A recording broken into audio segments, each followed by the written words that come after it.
Hello and welcome to school of physics. तो इस video की शुरुआत अगेन हम लोग एक छोटे से प्रॉब्लम से करने जा रहे हैं, जिससे रिलेटेड जो भी थ्योरीज हैं वो हम लोगों ने लास्ट लेक्चर में कवर कर लिया है। ठीक है। तो क्वेश्चन कुछ ऐसा है कि person travelling on a straight line moves with uniform velocity v1 for some time and uniform velocity v2 for next equal time. तो हमसे पूछा जा रहा है कि एवरेज वेलोसिटी बता दीजिए। ठीक। तो ये कोई एक स्ट्रेट लाइन पाथ हम लोग रिप्रेजेंट कर लेते हैं। ठीक। अ, इस टाइम का नाम मैं शुरुआत में रख देता हूँ, this is t equals to 0 और पहले time t is equals to t तक, यानी ये एक टाइम इंटरवल है t यूनिट का जिसमें इसकी वेलोसिटी है v1। ठीक है। और अगले इक्वल टाइम इंटरवल, यानी कि अब मैं time t is equals to 2t लिख दूंगा। ठीक है। मतलब ये पूरा टाइम इंटरवल कितनी देर का है, t यूनिट का। उससे अगला भी टाइम इंटरवल कितनी देर का है, t यूनिट का। तो इससे अगले टाइम इंटरवल में जो इसकी वेलोसिटी है वो v2 है। ठीक है। तो हमसे पूछा जा रहा है कि एवरेज वेलोसिटी, वेलोसिटी एवरेज का फॉर्मूला। तो वेलोसिटी की जो एवरेज वैल्यू है that is equals to net displacement, net displacement upon total time. ठीक है। तो चूंकि एक स्ट्रेट लाइन पाथ पे मोशन है तो जो डिस्प्लेसमेंट है वही हमारा डिस्टेंस है। ठीक है। तो पहले हाफ में जो कवर्ड डिस्टेंस है उस डिस्टेंस को एक बार के लिए x1 से डिनोट कर देते हैं, और उससे अगले हाफ में जो डिस्टेंस है उसे हम लोग x2 से डिनोट कर देते हैं। ठीक है। तो मैं यहाँ डिस्प्लेसमेंट बोलूँ या डिस्टेंस बोलूँ, स्ट्रेट लाइन पाथ है, एक ही चीज है। तो total displacement is equals to x1 plus x2 है। और टोटल टाइम कितना है, तो total time taken is t plus t यानी कि 2t। ये ठीक है। x1 को क्या लिख सकते हैं, तो ये जो हमारे पास v1 है, this v1 is equals to x1 upon time t है। तो x1 is equals to v1 into t. Similarly ये जो v2 है, तो v2 is equals to x2 upon t है। तो ये यहाँ से x2 की वैल्यू is equals to v2 into t के बराबर है। तो x1 को हम लोगों ने लिख लिया है v1t और x2 को लिख लिया है v2t और डिवाइडेड बाई 2t। तो ये t से t कैंसिल आउट हो गया, और ये लीजिए यहाँ से हमारे पास वेलोसिटी की एवरेज वैल्यू आ रही है, that is equals to v1 plus v2 divided by 2। ये हमारा आंसर। ठीक है। चलिए आगे बढ़ते हैं। देखिए इससे अगला एक दूसरा सवाल मोर और लेस ऐसा ही है, बट थोड़ा सा डिफरेंस है। तो दूसरे सवाल में ये बताया जा रहा है कि particle travels half of the total distance with speed v1 and next half with speed v2 along a straight line, find out the average speed of the particle. तो फिर से ये जो हमारा मोशन है वो किसी स्ट्रेट लाइन पाथ के अलोंग ही हुआ है। ठीक है। अब इस बार क्या है कि ये जो पार्टिकल है इसने अपनी पूरी जर्नी को दो इक्वल हाफ में डिफरेंट स्पीड से ट्रैवल करा है। पहले हाफ में, मेरे कहने का मतलब है, यदि ये पोजीशन x इक्वल्स टू 0 है तो ये position x equals to x, और इससे अगला ये position x is equals to 2x। ठीक है। मतलब ये डिस्टेंस हमारा x है और अगला हाफ भी डिस्टेंस हम लोग x ही ले रहे हैं, जैसा कि सवाल में बताया गया है। पहले हाफ में इसकी स्पीड है v1 और इससे अगले हाफ में इसकी स्पीड है v2। ठीक। पूछा क्या गया है, स्पीड एवरेज। तो चलिए स्पीड एवरेज का फॉर्मूला होता है total distance, total distance upon total time. ठीक है। तो distance travelled is x plus x यानी कि 2x, और टोटल टाइम, तो ये लीजिए पहले हाफ को कवर करने में लगने वाला टाइम एक बार के लिए हम लोग मान लेते हैं t1 है, और उससे अगले हाफ को कवर करने में लगने वाला टाइम है t2।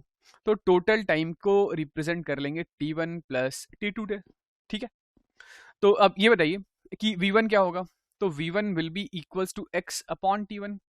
तो ये लीजिए यहाँ से t1 की वैल्यू आ रही है x अपॉन v1, और similarly v2 is equals to x upon t2 होगा।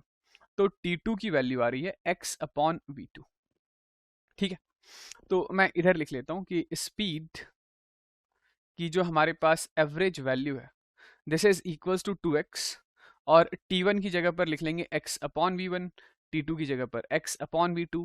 ये x से x मारा गया, answer is 2v1 v2 divided by v1 plus v2। तो आप इस रिजल्ट को यदि याद रखना चाहें तो इसमें भी कोई बुराई नहीं है, आप इसको याद भी रख सकते हैं। ठीक है। कि जब पूरी जर्नी को पूरी जर्नी को कोई पार्टिकल दो इक्वल हाफ में डिवाइड करके अलग अलग स्पीड से ट्रैवल कर ले, तो उस पूरी जर्नी के लिए एवरेज स्पीड की वैल्यू is 2v1v2 divided by v1 plus v2। ठीक है, आगे बढ़ते हैं। ठीक है, तो चलिए हेडिंग डालिए और लिखिए non uniform motion. Non uniform motion. ठीक है, तो इस नॉन यूनिफॉर्म मोशन में सबसे पहले हम लोग जो बात करने जा रहे हैं वो होगा हमारा यूनिफॉर्मली एक्सेलरेटेड।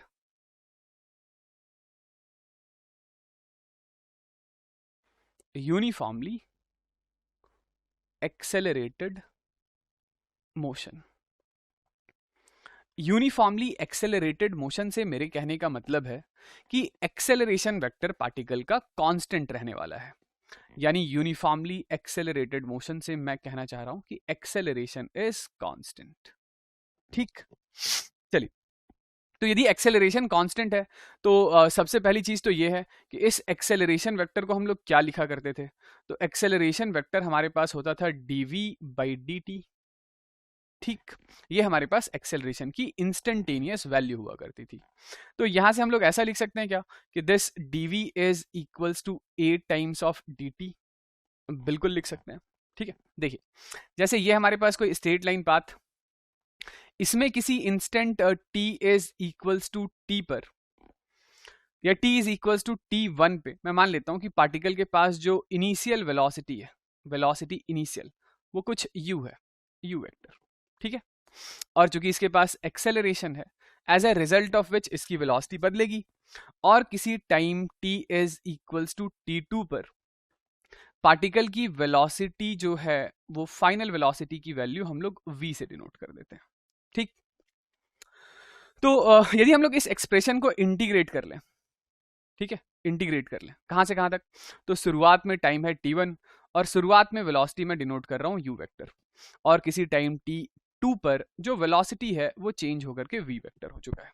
ठीक, तो dv का इंटीग्रेशन इज v, कहां से कहां तक इंटीग्रेट करेंगे, u वेक्टर से लेकर के v वेक्टर तक।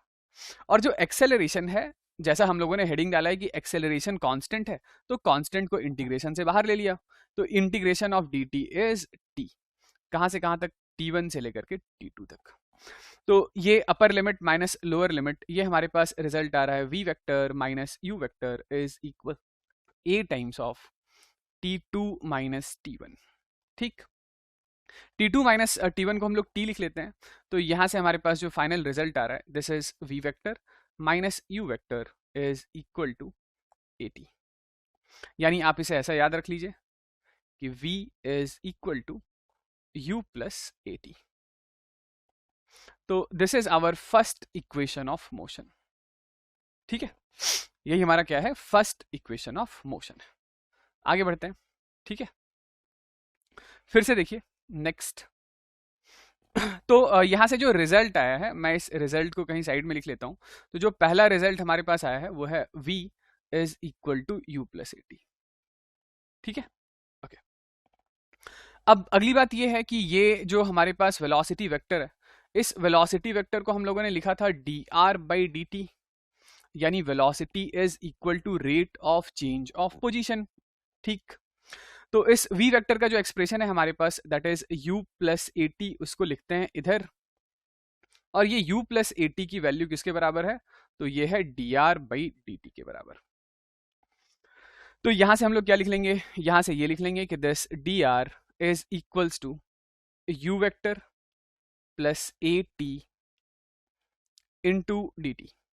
ठीक है, देखिए मैं एक छोटे से फिगर से इस चीज को रिप्रेजेंट करता हूं कि अगेन किसी time t is equals to t1 पर जो इसकी इनिशियल वेलोसिटी है वो है u। ये एक एक्सेलरेटेड मोशन है, और इस पोजीशन का हम लोग नाम दे देते हैं x is equals to x1। ठीक है, और ये एक स्ट्रेट लाइन पाथ के अलोंग चलते चलते चलते किसी time t is equals to t2 पर इसकी अब पोजीशन हो चुकी है x is equals to x2, मतलब ये x1 से चलकर कहां पहुंच चुका है, x2 पर पहुंच चुका है, और अब इसकी वेलोसिटी भी ऑब्वियसली चेंज हो चुकी होगी, तो इस समय इसकी वेलोसिटी है v। ठीक है, ओके। तो हम लोग अपने इसी एक्सप्रेशन को यदि इंटीग्रेट कर लें कि शुरुआत में जब टाइम t1 था तो इसकी पोजीशन थी x1, और किसी टाइम t2 पर अब इसकी पोजीशन चेंज होकर हो चुकी है x2।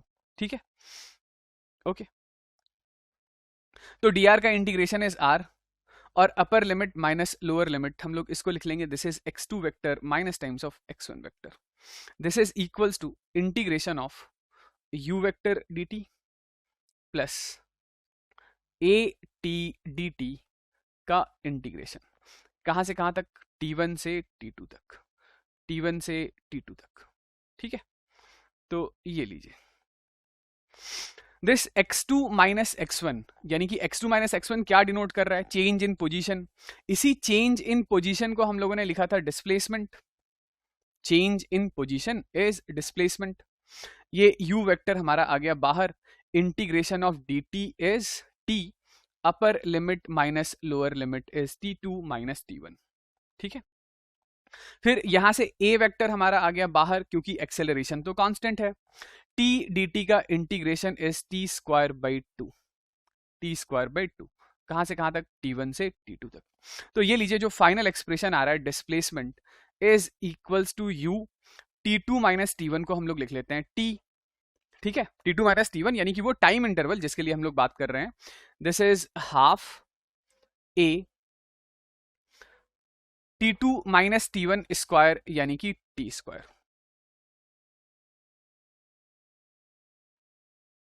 तो ये लीजिए, ये हमारे पास आ गया दूसरा इक्वेशन ऑफ मोशन। ठीक है, तो ये भी याद रखना है। सेकेंड रिजल्ट को मैं इधर लिख लेता हूं, जो सेकेंड रिजल्ट हमारे पास आया s is equals to u t plus half a t square, ये आ गया। ठीक है, चलिए भाई आगे बढ़ते हैं। देखिए थर्ड इक्वेशन ऑफ मोशन, इसके बाद हम लोग क्या करते हैं, देखिए कि एक्सेलरेशन को हम लोगों ने क्या लिख रखा है, तो acceleration is equals to dv by dt, यानी rate of change of position ही हमारा एक्सेलरेशन है। मैं एक काम करता हूं कि इसमें dr से ऊपर और नीचे मल्टीप्लाई डिवाइड कर देता हूं। ठीक है, ऐसा हम लोग कर सकते हैं, है ना। और इस dr बाई dt को एक साथ यदि हम लोग लिख लें तो this dr by dt is velocity, तो acceleration is v dv by dr। ठीक है, ऐसा तो लिख ही सकते हैं, है ना, v dv बाई dr। तो ये लीजिए यहां से हम लोग लिख सकते हैं v dv is equals to a times of dr। दोबारा से यदि मैं इस चीज को रिप्रेजेंट करूं तो मैं कहना ये चाह रहा हूं कि किसी position x is equals to x1 पर पार्टिकल के पास जो इनिशियल वेलोसिटी है वो u मान लेते हैं, क्योंकि मोशन एक एक्सेलरेटेड मोशन है। तो position x is equals to x2 पर इसकी वेलोसिटी चेंज होकर के v हो गई है, और इसने जो डिस्प्लेसमेंट कवर करा है x2 माइनस x1 उसे हम लोग s से डिनोट कर लेंगे। तो अपने इसी एक्सप्रेशन को यदि हम लोग इंटीग्रेट कर लें दोनों साइड पर, तो शुरुआत में जब पोजीशन x1 है उस समय की वेलोसिटी को मैं u डिनोट कर रहा हूं, और जब वेलोसिटी v हो चुका है तो उस समय पार्टिकल का पोजीशन कुछ x2 हो चुका है। ठीक, तो देखिए ये लेफ्ट हैंड साइड पर v dv का integration is v square by 2, and this is ये एक्सेलरेशन वेक्टर कांस्टेंट इंटीग्रेशन से आ गया बाहर, dr का integration is r, upper limit minus lower limit is x2 minus x1। ठीक है, तो अब यहाँ पे लेफ्ट हैंड साइड में हम लोग लिमिट पुट करेंगे u से लेकर के v तक। तो ये यहाँ पर हमारे पास जो फाइनल रिजल्ट आ रहा है, this is equals to v square minus u square, ये by two is equals to a, और x2 माइनस x1 को हम लोग लिख लेते हैं s। तो ये लीजिए यहां से हमारे पास रिजल्ट आ रहा है v square minus u square is 2as। तो this is third equation of motion. तो ये तीनों इक्वेशन हम लोगों ने डिराइव कर लिया है। अब फिर से चौथे इक्वेशन के लिए मैं क्या कर रहा हूं, देखिए तो ये जो हमारा पहला वाला इक्वेशन है v is equal to u plus A t, क्या हम लोग यहाँ से u की वैल्यू को v माइनस ए टी लिख सकते हैं। ठीक, और हमारा दूसरा इक्वेशन था s is equal to u t plus 1/2 into a into t square. तो मैं u की इस वैल्यू को उठाकर यहां से यहां रख देता हूं। u की हमारे पास जो वैल्यू है उसको हम लोग दूसरे इक्वेशन में पुट कर रहे हैं, तो डिस्प्लेसमेंट s का एक्सप्रेशन आ रहा है v minus a T into t plus 1/2 into a t square. तो displacement s is equal to हमारे पास आ रहा है v t minus a t square plus 1/2 into a t square. तो ये लीजिए, यहां से हमारे पास आ रहा है चौथा equation which is we t minus 1/2 into a t square. ठीक, तो this is fourth equation of motion. तो यदि हमारे पास फाइनल वेलोसिटी गिवन होगा और एक्सेलरेशन गिवन होगा तो हम लोग सीधा इस इक्वेशन से अपना काम चला लेंगे। ठीक है, फिर पांचवा इक्वेशन देखिए। इसके लिए हम लोग क्या कर सकते हैं कि जो इक्वेशन नंबर 2 है और इक्वेशन नंबर 4 है, दोनों को जोड़ देते हैं, 2 और 4 को। तो s plus S is equals to 2s। लिखिए, एक बार मैं लिख देता हूँ। तो s इज इक्वल टू हम लोगों ने लिख रखा है ut plus half a t square, और फिर से लिख रखा है s is equal to v t minus half a t square. इन दोनों इक्वेशनों को यदि हम लोग ऐड कर दें तो 2s is equals to u plus v into t. ये half a t square cancel out हो गया। तो displacement s is equal to u plus v by 2 into time t, ये भी लिख सकते हैं। तो ये रहा हमारा पांचवा इक्वेशन ऑफ मोशन। ये जो u plus V by two है, u plus V by two है, ये वेलोसिटी की एवरेज वैल्यू है। This is average value of velocity. ठीक, चलिए एक आखिरी काम हम लोग कर लेते हैं, जो हमारा छठा इक्वेशन ऑफ मोशन होगा, और इसे हम लोग कहते हैं डिस्प्लेसमेंट